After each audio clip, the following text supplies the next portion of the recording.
Halo, saya Monica Rahma, NAM 2510 505117, dan rekan saya, Marsha Icawardani, NAM 2510505120.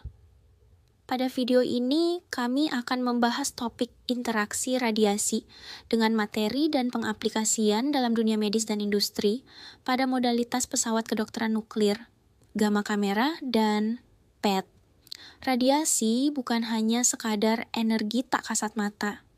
Di balik sinar dan gelombangnya, tersimpan teknologi yang mampu menembus tubuh manusia, membantu dokter melihat apa yang tak dapat dilihat oleh mata biasa, dan menyelamatkan jutaan nyawa di seluruh dunia. Mari kita pelajari bagaimana ilmu fisika bekerja di balik keajaiban ini. Radiasi adalah bentuk energi yang berpindah dari satu tempat ke tempat lain, baik melalui gelombang elektromagnetik maupun partikel-partikel subatomik di sekitar kita.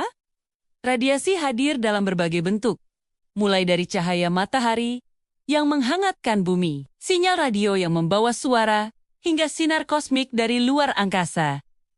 Tidak semua radiasi berbahaya. Sebagian besar, seperti cahaya tampak atau gelombang radio, tidak memiliki cukup energi untuk mengubah struktur atom. Namun, ada jenis radiasi dengan energi sangat tinggi yang mampu melepaskan elektron dari atom. Inilah yang disebut radiasi pengion, energi yang cukup kuat untuk mengubah sifat kimia suatu zat. Penemuan dan pemahaman tentang radiasi pengion menjadi dasar dari banyak inovasi modern, terutama di bidang kedokteran dan industri. Secara umum, radiasi pengion terdiri atas 3 jenis utama: partikel alfa, partikel beta, dan sinar gamma. Partikel alfa merupakan inti helium yang terdiri dari 2 proton dan 2 neutron. Karena masanya besar, partikel ini hanya dapat menempuh jarak pendek dan mudah dihentikan oleh selembar kertas. Partikel beta, yang merupakan elektron atau positron berkecepatan tinggi, dapat menembus lebih jauh,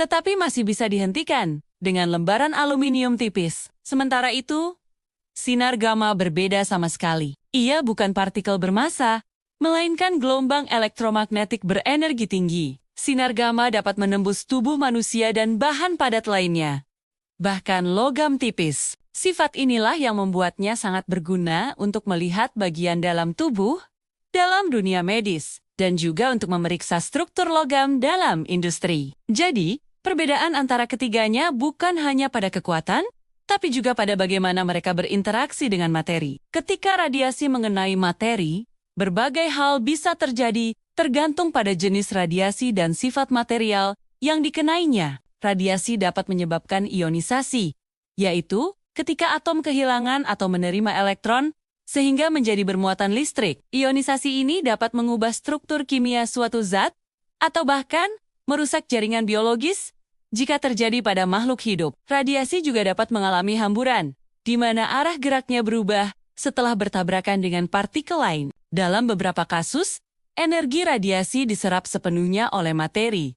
Peristiwa ini disebut penyerapan total. Pemahaman tentang mekanisme interaksi ini sangat penting, karena menentukan bagaimana kita memanfaatkan radiasi secara aman. Dalam kedokteran, hal ini membantu menentukan dosis dan jenis radiasi yang aman untuk pasien. Sedangkan di industri, pemahaman ini memungkinkan penggunaan radiasi untuk menguji kekuatan material tanpa merusaknya. Di bidang kedokteran nuklir, radiasi dimanfaatkan untuk mendeteksi dan memantau fungsi organ dalam tubuh. Salah satu perangkat yang paling umum digunakan adalah gamma kamera. Prosedurnya dimulai dengan menyuntikkan zat radioaktif dosis rendah ke dalam tubuh pasien. Zat ini, yang disebut radiofarmaka, akan menyebar mengikuti aliran darah dan terkumpul di organ tertentu. Saat zat tersebut memancarkan sinar gamma, kamera mendeteksi pancaran tersebut dan mengubahnya menjadi citra digital. Gambar ini menunjukkan aktivitas biologis organ, bukan hanya bentuk fisiknya. Misalnya, dokter dapat melihat seberapa baik jantung memompa darah atau seberapa aktif fungsi kelenjar tiroid. Teknologi ini membuat diagnosis lebih akurat dan membantu pemantauan pengobatan secara real-time tanpa operasi invasif. PET scanner adalah evolusi dari teknologi pencitraan nuklir yang lebih canggih. Prinsip kerjanya didasarkan pada pendeteksian partikel positron, yaitu pasangan dari elektron yang bermuatan positif. Saat zat radioaktif yang disuntikkan ke tubuh meluruh, ia memancarkan positron. Ketika positron bertemu dengan elektron di jaringan tubuh, keduanya saling menghancurkan dan menghasilkan dua sinar gamma yang bergerak ke arah berlawanan.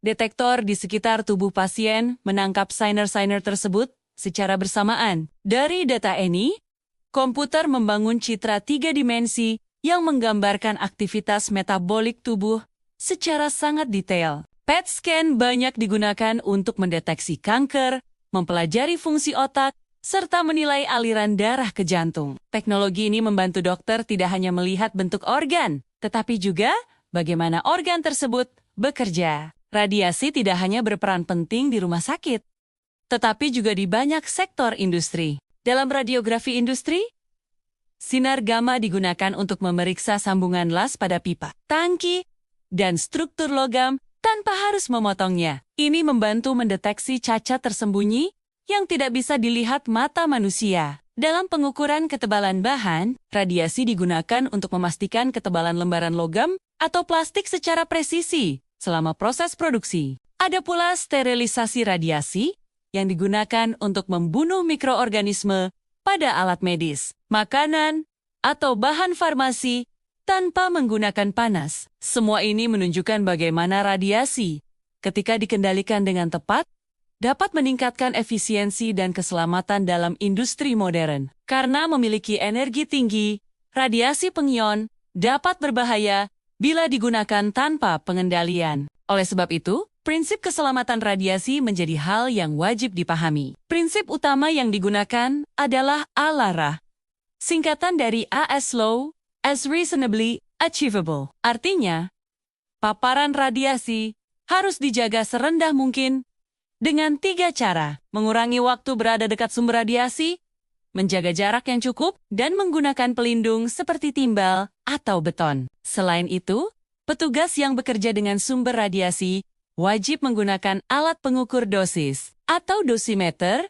untuk memantau paparan mereka. Dengan menerapkan prinsip-prinsip ini, radiasi dapat dimanfaatkan dengan aman tanpa menimbulkan dampak kesehatan yang serius. Radiasi, meskipun tidak terlihat oleh mata manusia, memiliki peran besar dalam kemajuan ilmu pengetahuan dan teknologi. Dari rumah sakit hingga pabrik, dari penelitian ilmiah hingga eksplorasi ruang angkasa, semuanya memanfaatkan prinsip dasar interaksi antara radiasi dan materi. Kunci utamanya adalah pemahaman dan tanggung jawab dalam penggunaannya. Dengan ilmu yang cukup, sesuatu yang dulu dianggap berbahaya, kini menjadi alat yang menyelamatkan jutaan nyawa dan membantu manusia memahami alam semesta. Radiasi bukan sekadar energi, melainkan jembatan antara sains dan kehidupan. Terima kasih telah menyaksikan. Semoga ilmu ini menginspirasi untuk terus belajar dan menghargai keajaiban teknologi modern. Jangan lupa untuk subscribe channel kami untuk konten edukatif lainnya.